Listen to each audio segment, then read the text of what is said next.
यदर्थं प्रार्थयाम्यहं धरामरप्रिये पुण्ये धन्ये धनदपूजिते सुधनं धार्मिकं देहि यजमानाय सत्वरं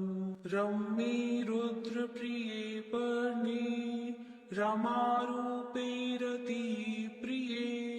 शिखा सख्यमनूर्ते प्रसीद प्रणते मयि आरक्तचरणाम्भोजे सिद्धि सर्वार्थदायिनी दिव्याम्बरधरे दिव्ये दिव्यमाल्यानुशोभिते समस्तगुणसम्पन्ने सर्वलक्षणलक्षिते शरच्चन्द्रमुखे नीले नीलनीरदलोचने चञ्चरीकचमूचारु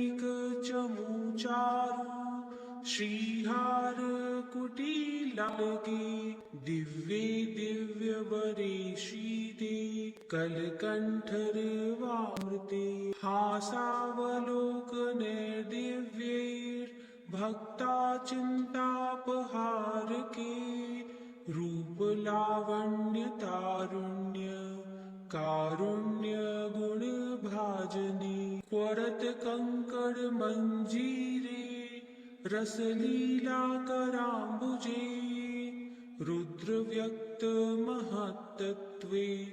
धर्माधारिधरालये प्रयच्छ यजमानाय धनं धर्मैकसाधनं मातस्त्वं वा विलम्बेन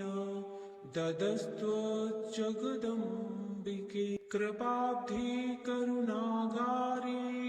प्रार्थयेशाशु सिद्धये वसुधे वसुधारूपे वसुवासववन्दिते प्रार्थिनं च धनं देहि वरदे वरदा भव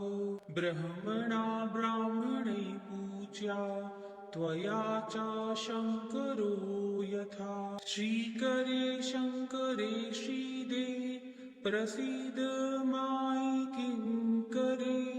स्तोत्रं दारिद्र्यकष्टात् शमनं सुघनप्रदं पार्वतीश प्रसादेन सुरेश